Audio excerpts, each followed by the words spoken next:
I just sold an empty barrel for $40. So, a couple months ago, no, half a year ago, we helped clear out a barn, and in the barn was this pesticide barrel that had a drawing of a tractor and stuff on the side. It was terribly rusted up. But I thought, you know what? People are gonna buy that barrel. I'll put it in the antique shop for $50, $30, whatever. It'll sell. So finally we get around to taking it to the antique shop after 6 months. And I can't even get it into the booth, and the owner of the antique shop decides to buy it from me. And so she was like, would you take $30 for it? And I was like, how about we pay for the booth for a month? So $38.50. And I'm going to count that $40 because that's $1.50 short of $40. So yeah, so that's $40. Okay, let's just say that $38.50 is $40 in this case. And I am happy, because I sold that piece of crap barrel, which is just full of rust, and the bottom part was so rusted out that I hacked it off with a hammer. And yeah, $40.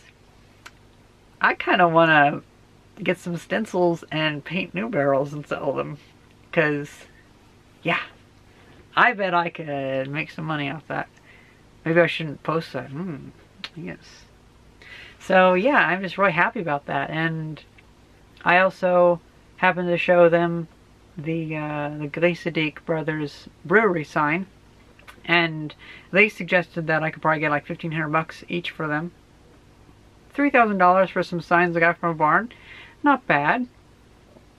I'm still in talks with the brewery, and they might still want to buy them, but if not, if the brewery doesn't want to buy them, if the antique shop doesn't want to buy them, then my friend John, who owns the Red Rooster Inn, might want to buy one for the bar underneath it. Bar, pub. Is there a difference between a bar and a pub?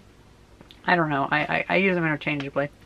But yeah, I have a good number of people willing to buy it, and I'm thinking with the money I make from those signs, I might put that towards rocketry projects, because that sounds kind of cool. Maybe getting a LOX tank, a liquid oxygen tank that, well, that's too much.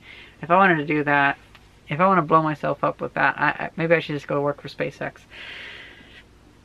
I'll find something to do with it. Maybe I'll just buy some arcade machines. Oh, I should talk about arcade machines, because there's been an update about those. My arcade collection. I'll talk about that in another video. So yeah, that's pretty much it for this. I'm really happy about this. So this is the first month in like a year that we've ever broken even at the antique store booth. You know, like we're not too focused on making money from it. We're more focused on just getting stuff through it, because we want to clean up the house first, and then later on, whenever we have less of an urge just to get the shit moved, just to get the shit going, then we can like raise the prices and make it go for more. However, there are some large items that I think I can get some more money from. Like for instance, there was this old grain shovel that I sold for $15. $15 for a grain shovel. A new one costs $12. Heck yeah. I mean, this one was like, this was a really nice and old, like 1950s old, so it had like nice old handle and well, maybe not that old. It's the same design as the newer ones, although this one was steel, not aluminium. But I don't know. It didn't have anything like overly, like it wasn't handcrafted or anything, but it was definitely weathered. It was very rusted and whatnot. So still $15. I'm happy with that. All those broken shovels. There was a bunch of shovels where the handles just like were broken off. I sold those for $2 per piece, so $4 per shovel. So yeah, that was a while ago. So I'm really thinking about like what other things I can put in the antique store booth. But it's very clear, things that have a logo on them, a big logo, such as an agricultural industry or a automobile related industry or a brewery related industry, sells wonderfully. So I'm gonna keep an eye out for that. Yeah.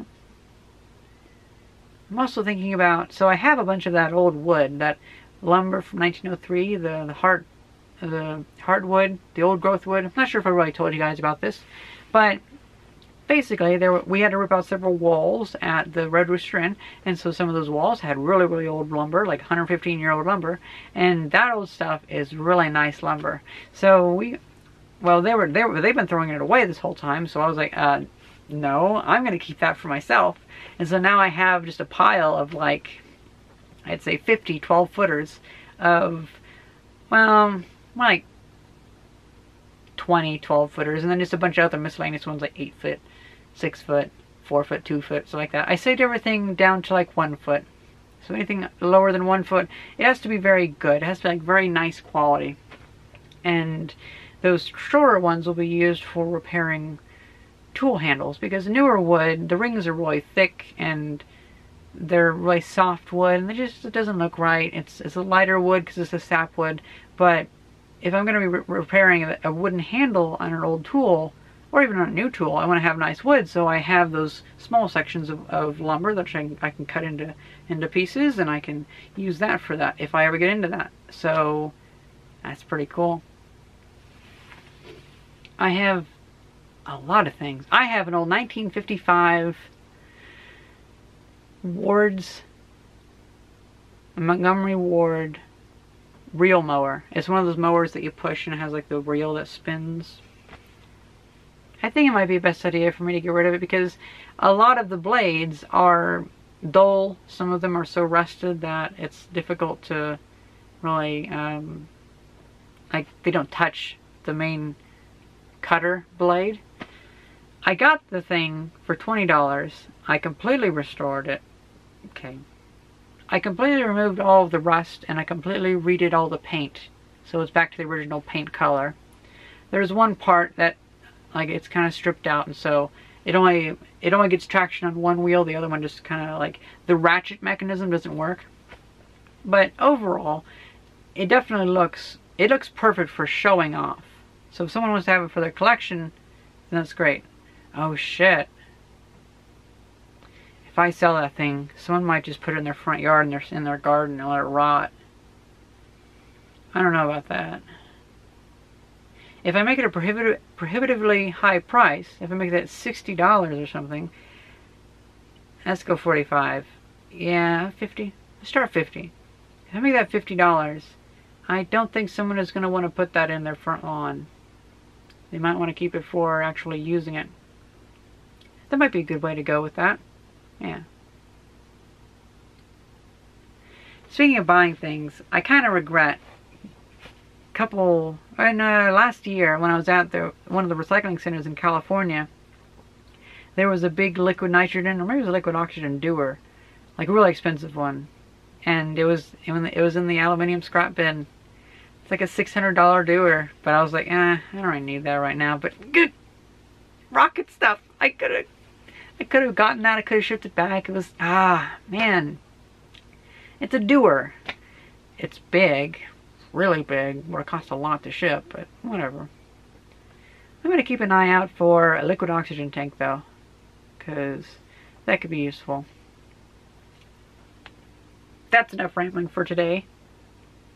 I think I should just end the video here, and then we can count that as good, because otherwise I'm just going to go off on multiple tangents. Tangents upon tangents upon tangents. I hope you guys enjoyed this video, and thank you very much for watching. See ya.